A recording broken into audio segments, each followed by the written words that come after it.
Welcome back to the deep dive. Today, we are really jumping into an intense exploration of a figure whose influence just stretches everywhere, across Silicon Valley, global politics, and right into the military intelligence apparatus. We're talking about Peter Thiel. Peter Thiel. Yeah. And we have compiled a deep stack of source material that, it tracks his entire ascent, and it forces us to confront this massive, just central contradiction in his public life. And that contradiction, for you, the listener, is really the foundation of this whole deep dive.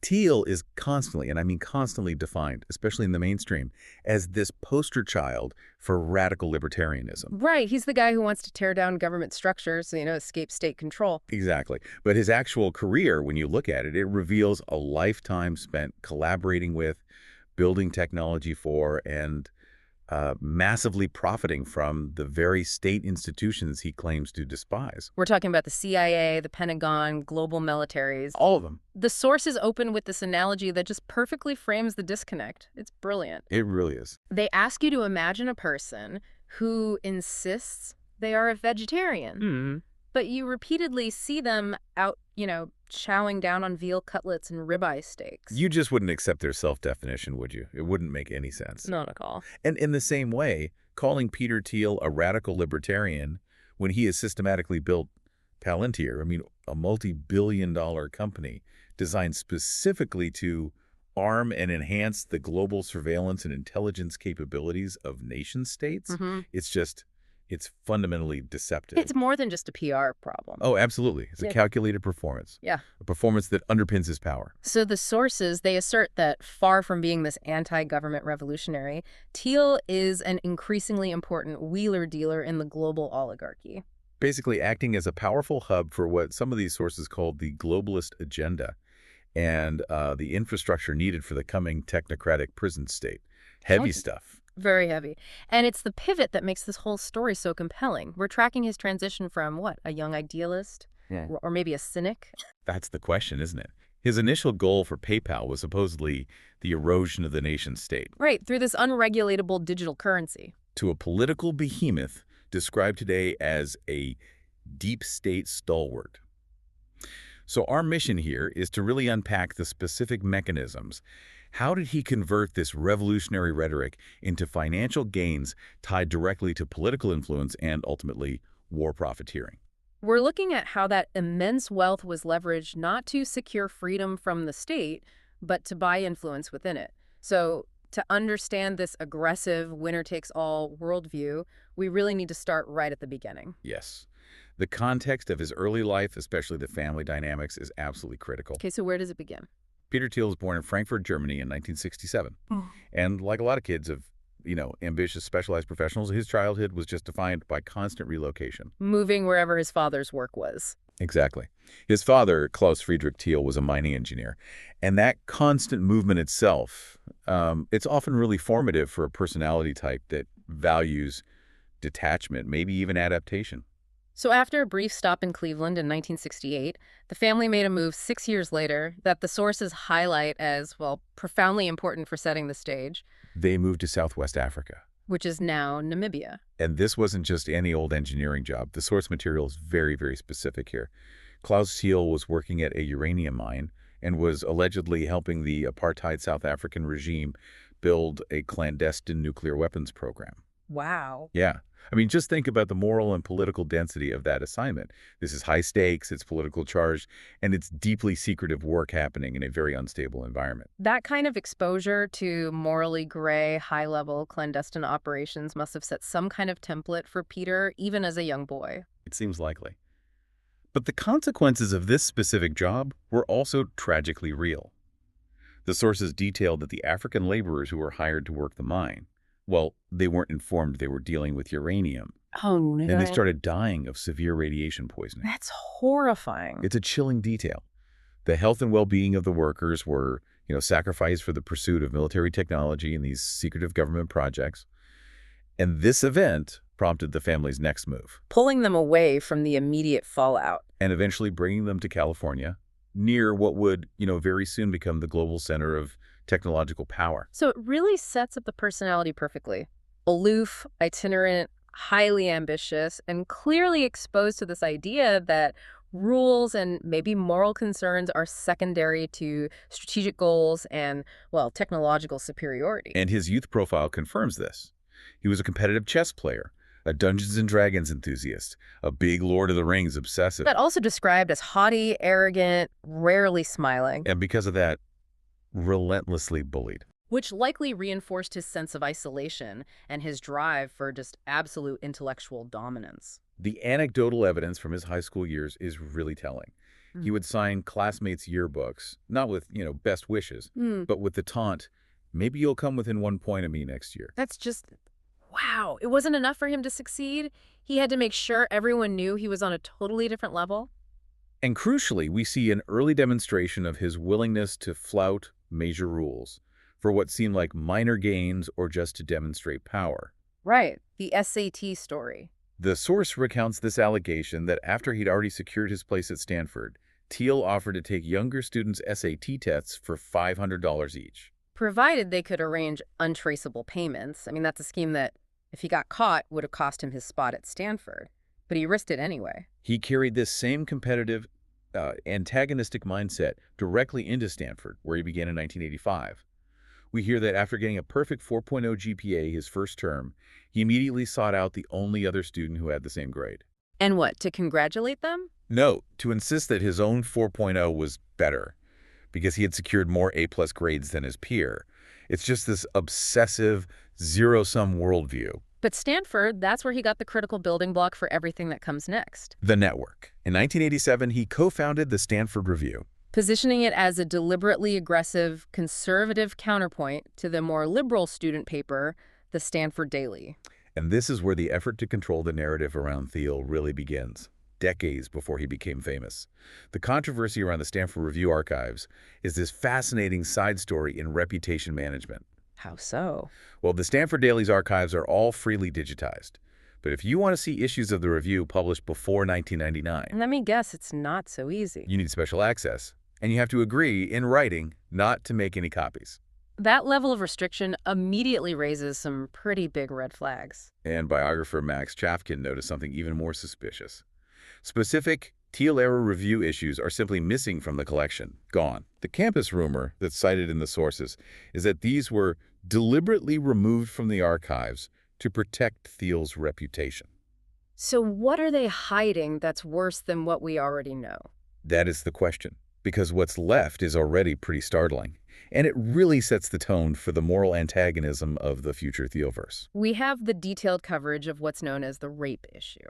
This issue featured an associate editor, David Sachs, who would later become COO of PayPal and is still a major figure in the Thielverse, writing this impassioned defense of a senior student who had pled no contest to statutory rape. And Sachs argued that the law against statutory rape was what? He called it a moral directive left on the books by pre-sexual revolution crustaceans. That's an incredible thing to write. He didn't stop there. He went on to make the shocking claim that the victim was not that reprehensible because she was still physically coordinated and, quote, presumably could have uttered the word no. Unbelievable. The entire issue even included a practical guide for male students, advising them specifically to avoid ugly Stanford women to prevent potential feminist accusations. It's just an astonishing display of contempt and cruelty. And the irony, I mean, it's just dripping from these pages. The review routinely lectured gay men about the immorality of their lifestyle and their choices. Despite the fact that many of the core editors and founders, including Thiel himself and another key figure, Keith Rabois, were gay, they were projecting this judgment while fostering a community defined by political and social aggression. Which all culminated in the Rabois incident. Exactly. When a student was expelled for using a homophobic slur, Rabois, protesting the expulsion, stood outside the resident fellow's home and screamed venomously, "Faggot! Yeah. You're going to die of AIDS." And the target of the slur wasn't even known to be gay. No. But the sheer vitriol of the protest was just undeniable. So this network aggressive, contrarian, morally flexible, and very tightly bound, this was the foundation for everything. Everything. After a short, very disillusioning experience in corporate law, Thiel left to find his fortune in Silicon Valley. He met Max Levchin, and that eventually led to a company called Confinity. Which then spun off PayPal. And the founding myth of PayPal is what leads directly back to the paradox we started with. The purported aim, the ideological flag they were waving, was to create an unregulatable digital currency. A currency that would lead to the erosion of the nation-state. It was supposed to be this tool for global financial freedom, totally outside the purview of corrupt government oversight. Well, it certainly delivered on the fortune aspect of things. The executives and co-founders who emerged after the IPO became known as the PayPal Mafia. A very melodramatic term coined by a fortune writer, Jeffrey M. O'Brien, back in 2007. They famously posed for a picture like a shadowy digital crime family with Thiel as the Don Corleone. But the sources, they agree that Chafkin's term, the Thielverse, is actually far more accurate. It is, because it's not just a collection of successful coworkers, it's a deliberately cultivated, highly influential sphere of power. Thiel wasn't just a participant, he was the primary orchestrator, ensuring that these relationships and overlapping investments just amplified his own power. And the members of this Thielverse, they went on to become giants in their own right. You've got Max Levchin, the co-founder, who would later passionately defend the NSA, David Sachs, who wrote that inflammatory article, now running a multi-billion-dollar VC firm, moving between the Thiel and Musk orbits. Then there's Reid Hoffman, who introduced Thiel to Mark Zuckerberg, founded LinkedIn, and, as the source notes, spent time on Jeffrey Epstein's private island. And Keith Rabois, the executive, who made a fortune investing in things like Lyft and Airbnb. It is a highly connected, mutually reinforcing financial and political engine. And this network secured Thiel's own spectacular personal wealth thanks to a financial mechanism we absolutely need to detail, because it's the core of how he got his war chest. Yes. The source notes he parlayed an initial $1,700 stock purchase in PayPal into a tax-free $5 billion retirement fund. Okay, let's pause on that, because this is the how. How do you turn $1,700 into $5 billion tax-free? The key is a structure known as a Roth IRA. A Roth IRA is an investment vehicle where you pay taxes on the money before you put it in. Right, so the growth after that is entirely tax-free when you withdraw it in retirement. Exactly. But normally there are strict limits on how much you can contribute to a Roth IRA, just a few $1,000s a year. So the question is, how did Thiel get billions in there? That's what I don't get. Well, the sources explain that he took advantage of a massive loophole in the valuation process for private companies. When PayPal was first founded, Thiel acquired his shares for just $1,700, and he immediately placed them into a Roth IRA. So at that exact moment, the private company was valued incredibly low. Precisely. So that $1,700 was technically his full annual contribution limit. The shares were legally considered nearly worthless upon contribution. I see. So the shares were valued at basically nothing when he put them into the tax-free account. But then those shares grew exponentially over the next decade. When eBay bought PayPal, they were suddenly worth hundreds of millions. Then the fund kept growing through subsequent investments, like Facebook, and that Roth IRA just swelled into the multi-billion-dollar range. And since the initial shares were contributed when they were valued so low, the entire $5 billion in growth is also tax-free. Completely shielded from capital gains taxes when he eventually sells. It's a profound financial insight.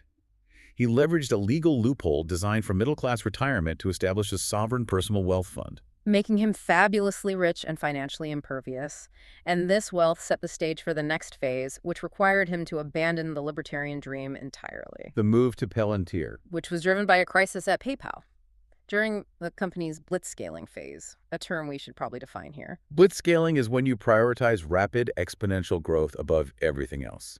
For PayPal, this included a deliberate choice not to verify users' identities. All to sign up customers faster than the competition. Right, prioritizing speed over security. But the consequence was massive, rampant fraud. Huge fraud. PayPal was hemorrhaging tens of millions of dollars in chargebacks because criminals, money launderers, often using sophisticated bots and stolen credit cards, found the platform was perfect for them. The company was in real danger of collapsing. The solution came from John Kothanick, their lead security investigator, who the sources make a point of saying was a former military intelligence officer. Kothanick tracked a huge amount of fraudulent flow, over $15 million, back to one single user, a Russian named Igor.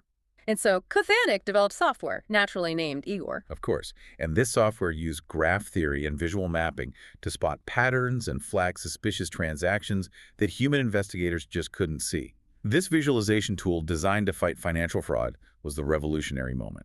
And this is where the anti-nation-state mission of PayPal just instantly disintegrates. Instantly. Because when the software proved successful, The FBI came knocking. And PayPal, the company that was supposedly dedicated to the erosion of the nation-state, was, as the source puts it, only too happy to share this powerful military intelligence-connected software with the federal government. They saw the value immediately, not just as a financial tool, but as a potential intelligence asset. So, after selling PayPal to eBay in 2003, Thiel immediately pivoted.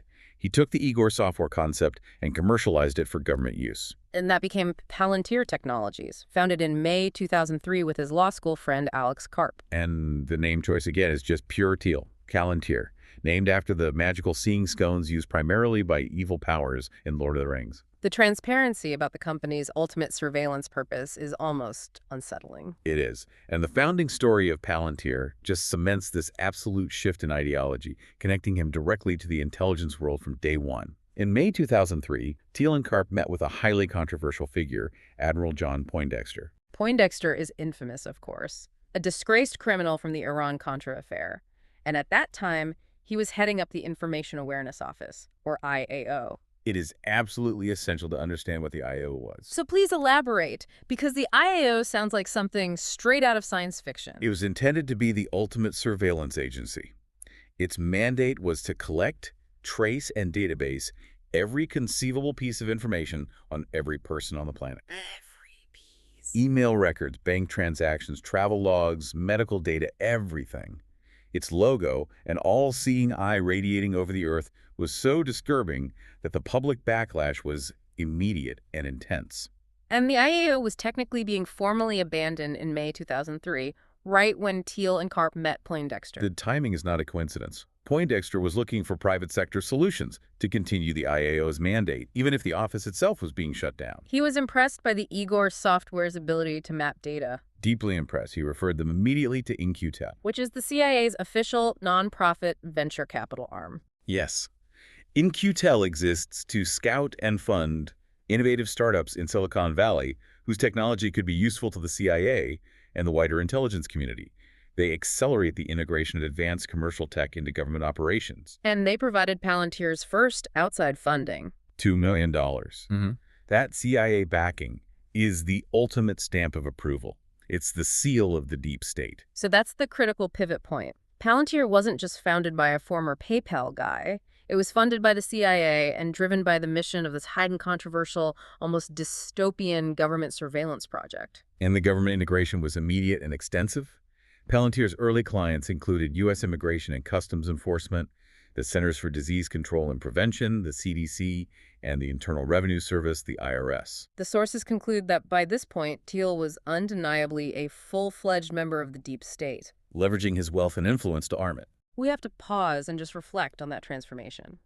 The man who supposedly wanted to end the nation-state had now founded a company whose explicit CIA-funded purpose was to make the nation-state's surveillance capabilities functionally limitless. It's either the ultimate ideological betrayal or perhaps the ultimate demonstration of pure pragmatism. And once he secured his billions and successfully embedded his company within the U.S. intelligence apparatus, his mind immediately turned to the next level of financial security. The next acquisition wasn't another startup. It was literal citizenship in New Zealand. And allegedly, he acquired it illegally. This reveals Thiel's philosophy as a sovereign wealth manager. Always hedge, always have an escape hatch. In 2017, the story broke in the New Zealand Herald that Thiel had been secretly granted citizenship way back in 2011. And the details of the acquisition are shocking because they just show how pure wealth can override fundamental law. New Zealand requires permanent residents to spend 1,350 days of residency over 5 years to qualify for citizenship. And Thiel had spent how long? Only 12 days in the country during that mandatory period. 12 days, less than 2 weeks over 5 years. How did he possibly circumvent such a stringent basic requirement? He was granted citizenship through a highly obscure exceptional circumstances loophole. And the source material notes this loophole had essentially never been used before. And hasn't been used since. Exactly. His application was fast-tracked and approved after he personally met with the then Prime Minister John Key and other high-ranking officials. So what was the quid pro quo for this exceptional circumstance? There were two immediate incentives. First, he made a $1 million donation to the Christchurch Earthquake Relief Fund. Okay, that's straightforward. Second, and more importantly, he agreed to invest in a government-backed venture capital fund via his firm, Valor Ventures. So he was basically offering investment and soft political capital in exchange for a passport. And the motive, according to the reporter who broke the story, was clear. It was a pure hedge. He was genuinely worried about possible changes to U.S. tax policy under the Obama administration.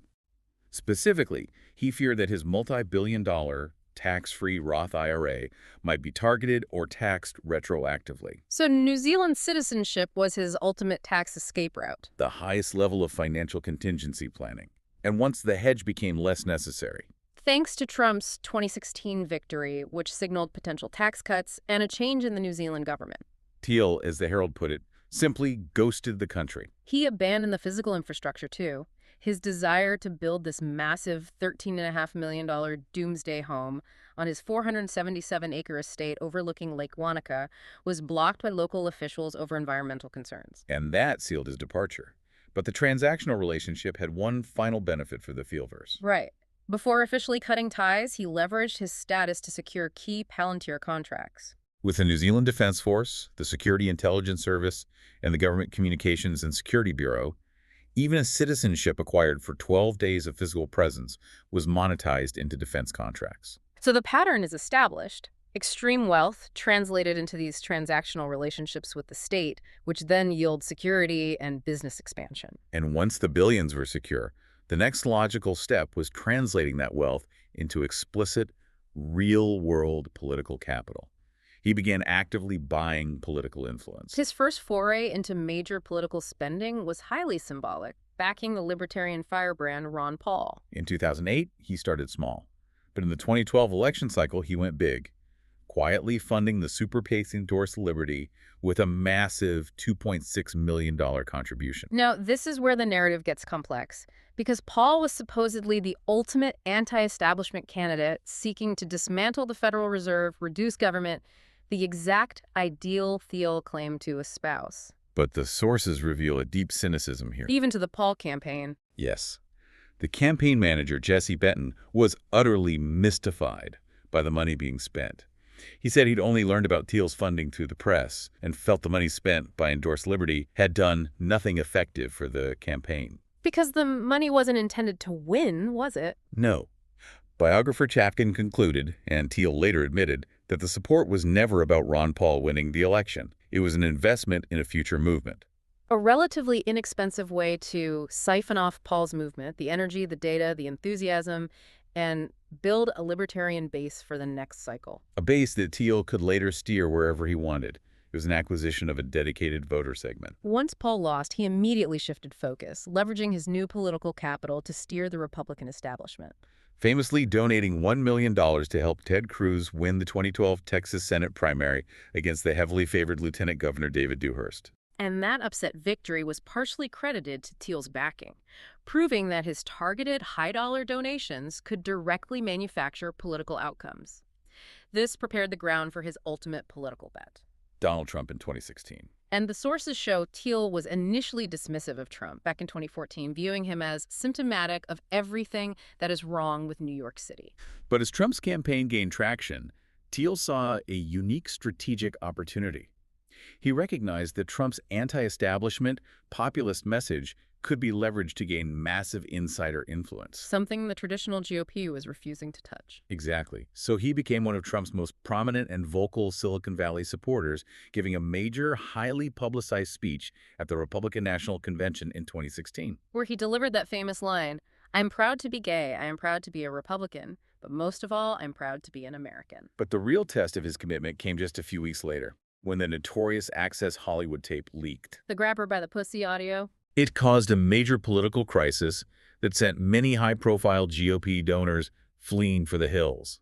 Thiel, however, doubled down. He immediately made an additional $1.25 million donation to the campaign. And he explained his vote by stating that America's leadership had failed, implying that Trump represented this necessary radical disruption, regardless of the personal cost to his reputation or the chaos it created. And the bet paid off spectacularly. When Trump won, Thiel became an enormous force in the transition process. He moved into Trump Tower with a large team of aides. And his internal employees were referring to him as the shadow president. Okay, we need to focus on this shadow president period, because this is where the political influence directly translates into the structural integration of his business interests. It wasn't just about shaping policy. It was about placing his people in the procurement chain. He used the transition period to embed his trusted Thielverse associates and former Palantir staffers into key defense and technology roles, Ensuring that the interests of Palantir would be served for years to come. So let's detail who he placed and where. First, Michael Kratsios, who was Thiel Capital's chief of staff, was installed as the deputy chief technology officer for the U.S. government. And crucially, Kratsios later became the acting Undersecretary of Defense for Research and Engineering. Which is a vital position. It means a key Thiel ally was in charge of deciding what technology the U.S. Department of Defense should research, develop, and ultimately buy. That is a direct line into the Treasury. If you control the research and engineering budget, you have immense power to steer contracts toward your own company's products. And on top of that, former Palantir staffers and consultants, including Anthony DiMartino and Sally Donnelly, were placed in Defense Secretary Jim Mattis's office. So these people were inside the literal procurement and decision-making mechanism of the Pentagon. This wasn't just influence, it was operational control over potential defense spending. The sources confirmed this was the strategic placement of his trusted network directly inside the military's budgeting structure. But his political ambitions didn't end with Trump's term. He simply moved to ensure his influence would survive and evolve with the next Magier iteration. After 2020, Thiel spent over $20 million targeting the traitorous 10 Republicans who voted to impeach Trump. He backed candidates like Harriet Hageman against Liz Cheney. But the absolute centerpiece of his political cultivation project, The jewel in the crown, is J.D. Vance. And the J.D. Vance story is fascinating because it illustrates how Thiel cultivated talent over a long, long period. Vance was an obscure former worker at Mithril Capital, one of Thiel's venture capital firms. Again, Mithril, another Lord of the Rings-themed name, referencing the fantasy metal. Then Vance founded his own VC firm, Narya Capital. Another LOTR reference, the Ring of Fire. And who invested heavily in Narya? Thiel, of course. These Lord of the Rings motifs are more than just a quirky obsession. They signal an internal structure where Thiel sees himself as the maestro, the architect of a new order. Then came the campaign funding, which was just staggering.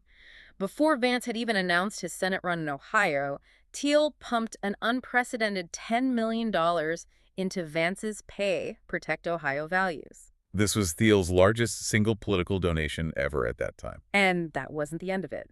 After Trump endorsed Vance, Thiel threw in an additional $5 million, bringing his total political investment in this one single candidate to well over $15 million. The sources argue he essentially bought a U.S. Senate seat. And the political maneuvering required to make Vance palatable to the Magier base is crucial here. Vance had publicly stated that he never liked Trump and couldn't stomach him. It was Thiel who personally arranged the first key meeting between Vance and Trump at Mar-a-Lago in 2021. He brokered the political reconciliation. Essentially, yes. Clearing the path for Trump's endorsement and ensuring his massive financial investment would yield the necessary political return. And the sources conclude that if Trump wins the upcoming election, Vance, as the bought-and-paid minion, is expected to become the vice presidential candidate. Which would mean Thiel's influence would be literally one heartbeat away from the Oval Office, securing his shadow presidency permanently through a proxy he financially engineered. But why? What is the purpose of all this political control? The core answer, according to the sources, is profit. Specifically, direct financial gain from global conflict and military budgets. War, as they say, is a racket, and Palantir is perfectly positioned to run it. The period immediately following the 2016 transition serves as the perfect illustration of this payoff. Palantir successfully sued the U.S. Army over a contract bidding process related to a massive surveillance and intelligence system. The Distributed Common Ground System, or DCGS. What is that exactly? The DCGS is essentially the U.S. Army's intelligence hub for collecting, analyzing, and sharing battlespace information across all levels of command. It's absolutely essential for modern warfare. And Palantir argued that the Army's own existing DCGS system was inadequate and that their proprietary software was superior. And their lawsuit was successful. And then, coincidentally, following the placement of Thiel allies like Kratsios, DiMartino, and Donnelly inside the Pentagon's procurement and research offices, Palantir won the bid. the timing is undeniable. Yeah. Palantir won an enormous $800 million contract, the largest in company history, to provide a comprehensive combat intelligence suite for the Army. Replacing elements of the Army's own system. The sources draw a direct line between the strategic placement of personnel in Mattis's office and this massive financial victory. It confirms the return on his political investment. And as a consummate financial engineer, Thiel is hedged against any eventuality. His influence is not exclusive to one party. Right. We see that Biden's Director of National Intelligence, Avril Haines, was a former Palantir advisor, An affiliation that was quickly scrubbed from her biography when her appointment became public. which shows the sensitivity around these connections. But her appointment illustrates the reality.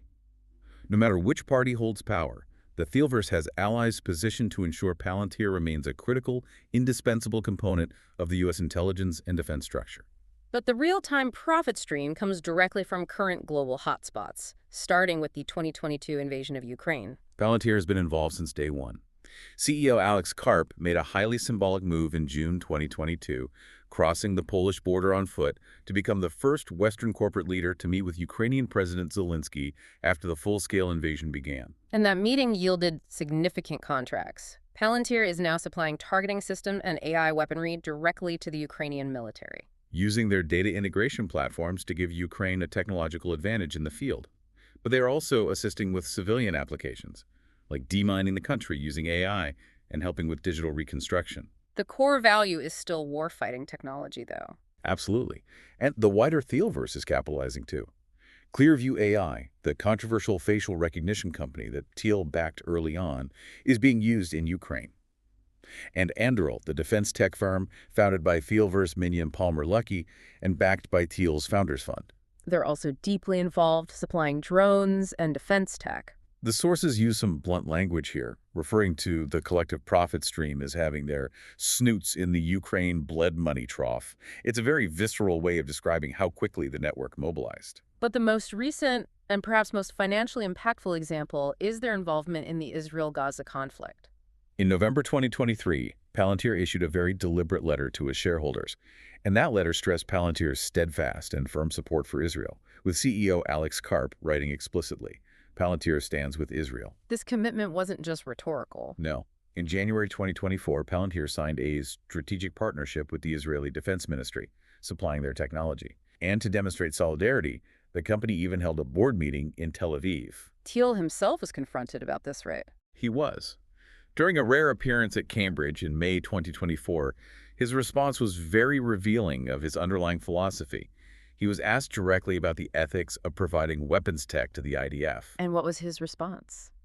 He stated very clearly that his bias is to defer to Israel and that he believes broadly the IDF gets to decide what it wants to do and that they're broadly in the right.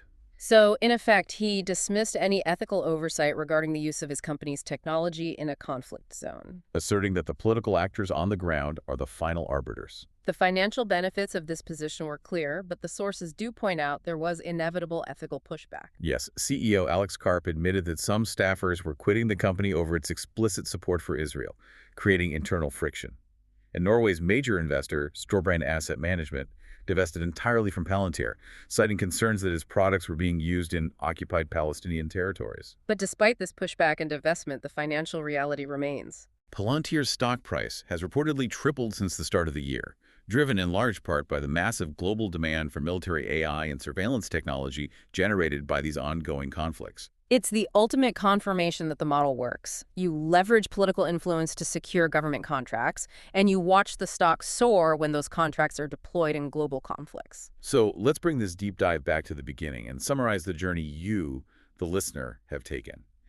We have seen Peter Thiel successfully establish powerful multi-billion-dollar tech enterprises, PayPal and then Palantir, by ultimately embracing and arming the very state structures he initially claimed he wanted to destroy. We tracked his cultivation of the Thielverse, a tight network that controls immense capital and influence across both technology and politics. We detailed his highly transactional secret acquisition of New Zealand's citizenship as a sovereign tax edge. And how he immediately monetized that position into Palantir contracts. And most profoundly, we have tracked his meticulous cultivation of political power, translating tax-free billions directly into influence. From his stint as the shadow president, embedding his people inside the Pentagon, to his current $15 million project to install J.D. Vance one step away from the vice presidency. And that political capital has yielded immense financial dividends for Palantir, directly profiting from military budgets and global conflicts in Ukraine and Gaza. The entire story is one of an ideological reversal executed purely for power and financial gain. The sources leave us with a fascinating, almost mythological framing. They promise to explore Thiel's deeper ideology and even ask if he's a vampire. Which is an obvious reference to his known interests and investments in life extension technologies, including parabiosis, the concept of injecting young people's blood. And this raises the ultimate provocative question for you, the listener, to consider. We have seen a man who has successfully hedged against political constraint, against financial constraint, and who is now intensely investing in technologies to hedge against biological constraint, against death itself. So if he is buying his way out of every known human limitation, what does the man who seems determined to become sovereign over all aspects of existence truly value? And what societal constraints will he discard next in that relentless pursuit of absolute longevity and power? The implications of private wealth being weaponized with such precision to shape both domestic and international policy, coupled with the ability to profit directly from global warfare using surveillance technology created under the guise of an anti-establishment venture. Yeah. Well, they're enormous. It's a profound shift in the architecture of global power that we must continue to observe very, very closely.